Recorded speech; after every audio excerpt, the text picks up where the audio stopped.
through the announcements. Thanks.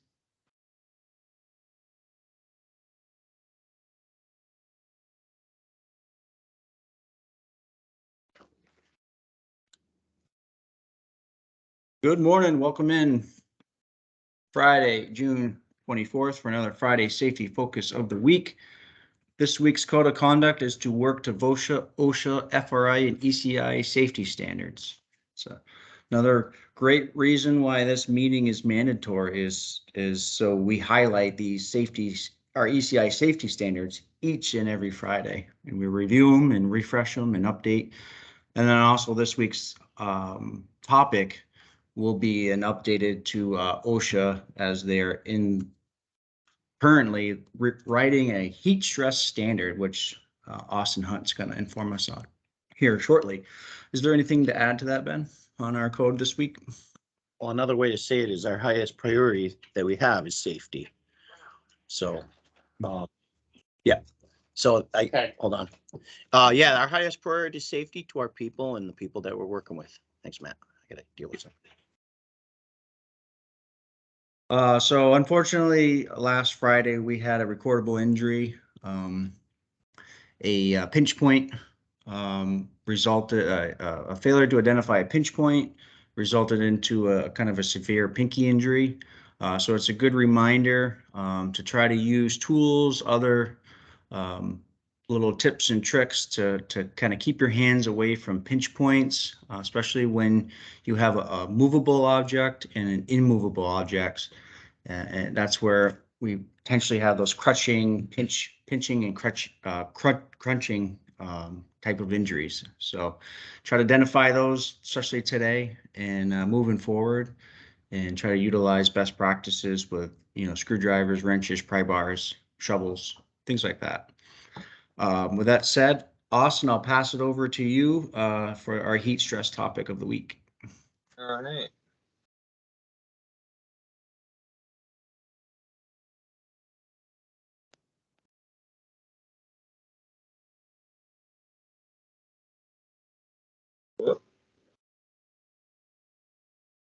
Everyone seeing that fine? Yep. All right. So I see in the forecast it's supposed to get really hot soon, and I thought this would be a good time to go over heat stress. There you go. The different forms of heat stress, heat stroke.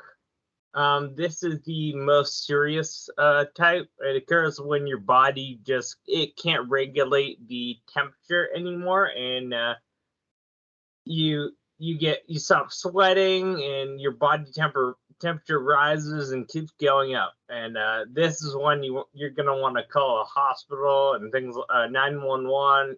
Get emergency care real fast. The other types are kind of leading up to this. You have heat exhaustion and fatigue. This is what most people think about with heat stress. With heat exhaustion, you get a headache. You kind of feel sick. You're a little weak, and you're thirsty all the time, and you're just not quite thinking right. With the fatigue, you're starting to get weak and tired from the heat. Heat cramps, and when your muscles start to cramp up from being dehydrated and you need electrolytes. When you've been sweating a lot, so you're sweating out water, you're sweating out nutrients. And then rashes, heat rash, usually happens on humid days.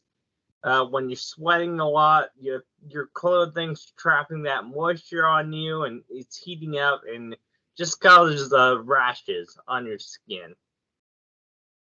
You're going to want to know the signs: headache, nausea, weakness, dizziness, heavy sweating, or if you're starting to get heat stroke, you're going to have hot, dry skin. Your body temperature is going to go up.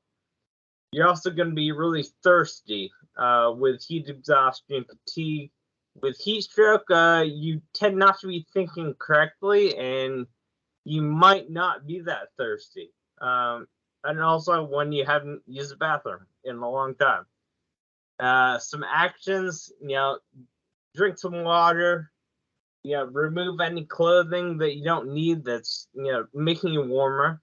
Try to cool the area. That's hard to do outside. But you can move to a cooler area. Try to cool yourself down with water or ice or a fan, and make sure you don't leave the person alone. If you're aware of it, you don't stay alone. Have someone look after you. And if it gets very bad, then call 911 or seek medical care.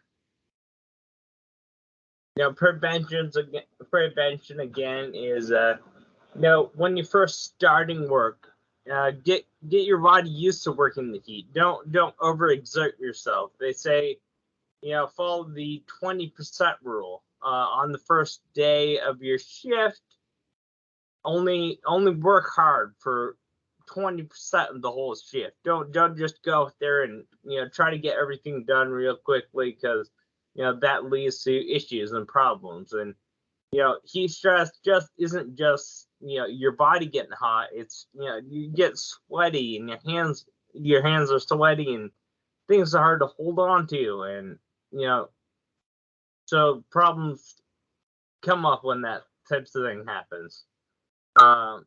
Drink cold water, every 20 minutes or so. Just take a little sip of water.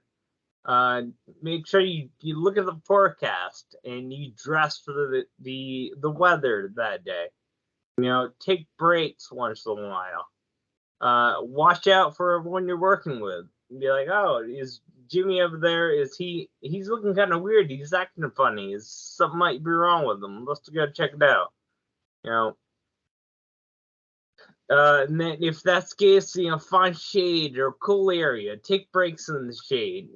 Just, we all know how annoying it is to be working out in the hot. Just you're gonna try to find a cold area. And if with COVID now and everything, if you're wearing a face covering, change it. Don't let it get sweaty and nasty on your face.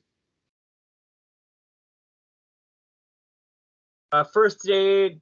Again, this is more for if it really gets bad with the heat stroke. If they're just thinking weirdly, or they're slurring their speech, obviously seizures, loss of consciousness, call 911. Make sure the worker gets cool right away. Give them water, get them a cool place. If you can, ice and water. And then stay with the person until help arrives. And that's really all I have. Does anyone have any questions? None that I can think of. All right, and I got these from the OSHA website, all these pictures and stuff, so it's all there if people are looking for more info on it. Yep. Thank Austin. Very informative. And There. And we will be continuing on those high heat index. We'll be allowing shorts to help with the heat stress issue. So if for some reason you're not getting the weekly emails from Ken on Thursday night in your personal inbox, let us know so we can add you to our main distribution group for those announcements. Yeah, that's good. I'm sure there's people who aren't on the list, Matt. The email list. So if you're not, let me know. If you don't have an email, we can help you get set up with a Gmail account or something too. Yep. Okay, I'll take it over. Floor is yours, Ken. Okay.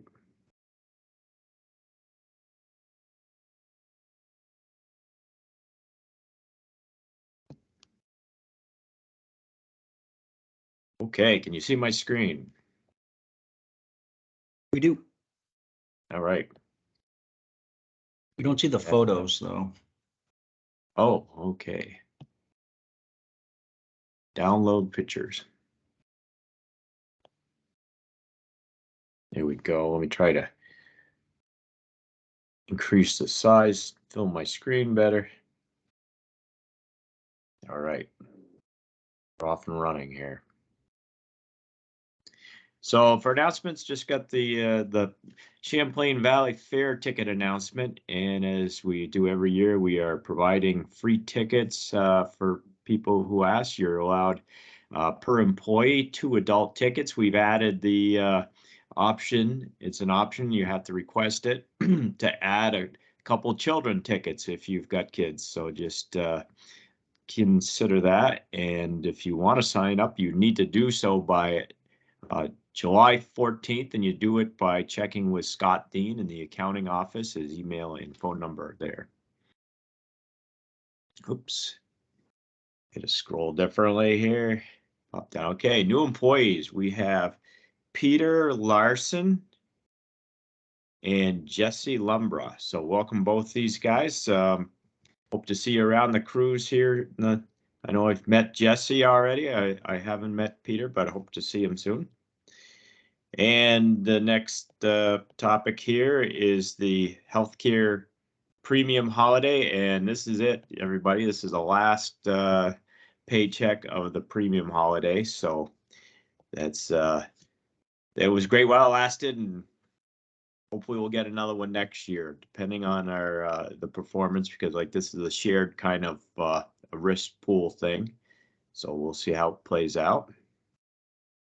And I continue to have the primary healthcare wellness program link here. For weather, we do have some warmer weather, especially in the next couple days. Looks like Monday's cooling off again. I don't know. I'm not sure about later in the week. I think we're essentially into summer though, so that's why the heat stress discussion is important. And for this week, we're gonna let Ben Heath talk about the VTrans Williston STP SCRP 17. Ben, do you want to take the screen, or do you want me to scroll down? That's fine. You can continue to control the screen. Okay, I will scroll it up to fill the screen. Oops. Okay, how's that? Perfect. Good morning, everyone. ECI was hired by the Vermont Agency of Transportation, VTrans, to repair or actually replace an existing 24-inch corrugated metal pipe, which was below Vermont Route 2 in the area adjacent to Lenny's Shoe and Apparel. It was replaced with a new 42-inch metal pipe. The work was supposed to take place last construction season, but there was a communication line that was found to be in conflict with our pipe, and that caused the project to be delayed. And we received our permission to move forward early spring this year, which was a challenge because that's right in the wet part of the year, and the work was supposed to take place during a dry part of the year last year. But fortunately, we have a lot of different skills here that made this project successful. The drilling crews had gone out and provided an underground or a directional drilled a pipe across the road for us so that we could bypass pump a relatively significant drainage across the road. And our concrete crews came in and installed cast in place head walls. And these head walls were challenging because they required construction with a large trench box due to the geometry of the roadway and other things that were in the way of the work. The contract was written in such a way that we were only allowed to close the road at night on either Friday or Saturday night. And so our crews worked around the clock. Multiple crews worked around the clock to install this 42-inch pipe across the road all in one night, and then was immediately paved by the paving crews, at least base paved right after. The installation of the pipe was really one of the less work involved parts of the project. The amount of signage that went up here to have a detour that took folks all the way into Richmond was pretty significant. So our civil crews actually spent more time dealing with the signs than they did putting in the culvert, which is an interesting piece of the puzzle. One of the things that I'll say about this job was that it really exemplified our ability to work as a team. You know, we had the drilling crews, paving crews, concrete crews, civil crew, multiple civil crews all working together to make this project successful, which was a really cool part of what we can do here when we self-perform all the work.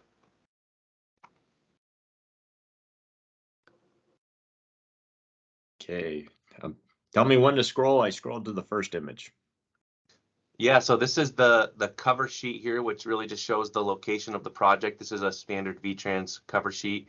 You can see there's the unnamed creek there at the bottom part of the page. That's a really it doesn't really tell the whole story here. You've got like, you know, I think somewhere between 70 and 100 acres of impervious surfaces that all drain through this culvert, and it's very flashy. So there can be really very little water when it's dry, and then during and after a rainstorm, there is a significant amount of flow that comes through here, which is why we did the bypass pumping that we did. You can keep scrolling.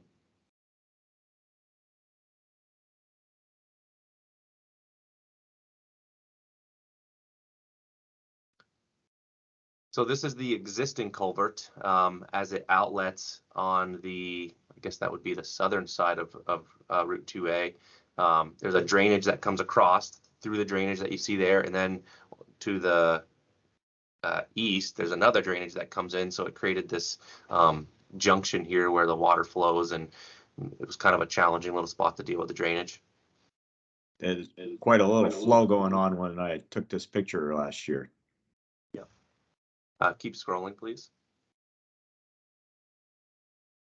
This is the overall site plan showing what the final condition should look like in terms of the culvert replacement and the head walls. It shows the riprap for erosion control on both ends and the limits of our roadway reconstruction. Keep scrolling. This looks like an annotated image providing information about the elevation of the culvert. What we had actually here that was really challenging was there was an existing 12-inch asbestos water pipe that was 2.5 feet higher in elevation than what the design plan showed, which brought that asbestos pipe within inches of the bottom of our proposed culvert. So ECI personnel worked with VTrans and the designers to raise the elevation of the invert out in an attempt to just avoid working, or, you know, directly on top of that pipe. It was still there. It was still a major risk for the project, and the crews did a great job of avoiding that. Those pipes have a tendency to break. They're brittle, and it's a 12-inch transmission main. And CWD personnel were on site in case we had any kind of emergency break. Continue to scroll.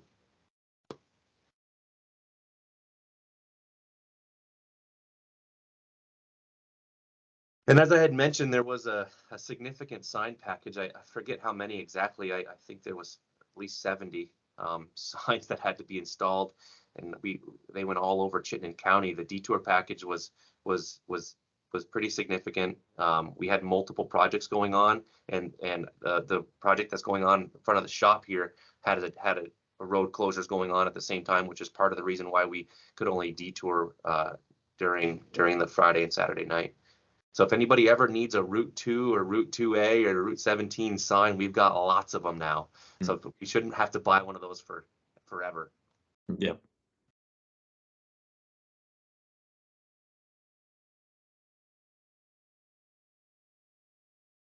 This looks like a possibly a 2021 photo when they were identifying the comm line that was in conflict with the project. Oh, the fiber line. Yep.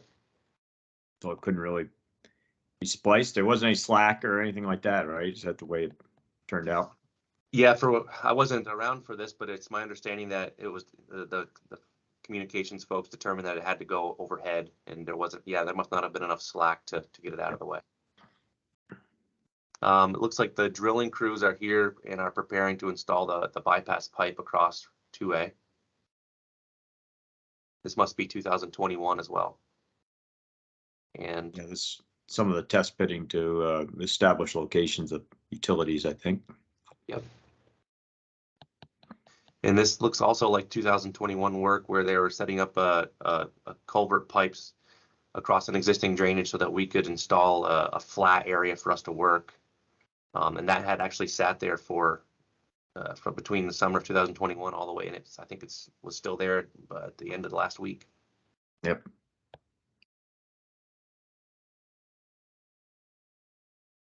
And this is the concrete crews working on head wall. As you can see, the hole is huge.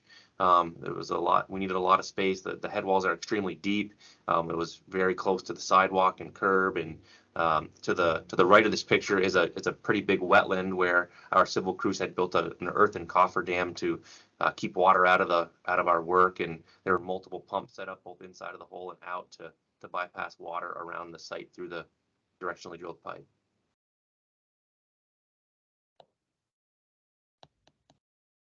This looks like the outlet side, and this is a great photo because it shows the very detailed work that goes into forming up these head walls.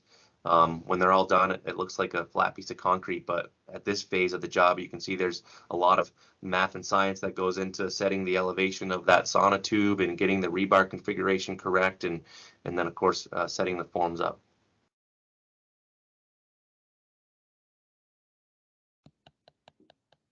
And as I had mentioned, the project included the installation of the new pipe across the road during a road closure, which could only occur on a Friday or Saturday night. And here's a great shot of ECI performing that work with a gas main that's within the trenched excavation. And there are, obviously there's ample lighting and lots of coordination with Vermont Gas and CWD and VTrans. It was a huge effort. We had folks from other crews come and help us, and there was a lot of coordination and communication internally here and externally to get this all to happen at once. And a big shout out to Pat Wells too. Right, we had some equipment issues, and Pat was right there ready to help. That was great. This photo is a really good image that shows the kind of teamwork it took to get this pipe in, and Vermont Gas was there to help us with their gas main, and it was quite an effort. Is this an aluminized steel, or what's the product? It's a galvanized steel. Galvanized. Kind of like what they had in there, you mean? Yeah, it's a head scratcher for me why we're still putting metal in the ground sometimes. We've got great HDPE products and things that don't rot, and there's lots of folks still putting metal in the ground. I question it sometimes. Yep.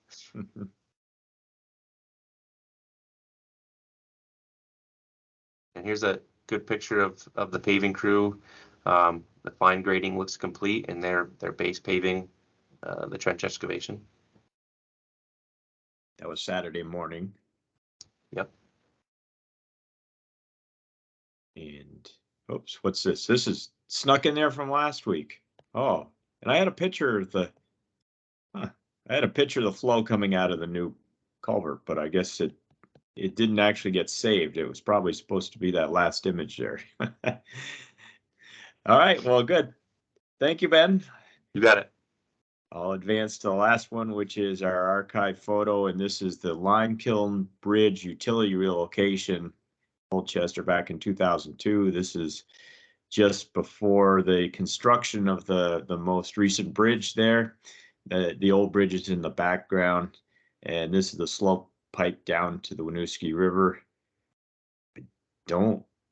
Seems a little odd that they would discharge, even it's not that long ago, directly into the river with anything and outfall without having some sort of treatment system. Doesn't that seem odd, Ben? Never know though, right? Yes. So anyway, that's what we got for this week. Everyone have a safe day and a safe next week. Be mindful of the heat stress issues and the other recent safety highlights we've had over the last several weeks, and try to keep it safe out there, and watch out for your colleagues, especially when it comes to heat stress and other conditions where they might be in a position of hazard. And Matt, I'll turn it back to you. Thanks, Ken. Well said. If you could please send over attendance if you watch in a group setting so we can capture good attendance, as it's important to our safety culture. With that said, let's be safe today. Let's have a great day. Bye-bye. Okay, take care.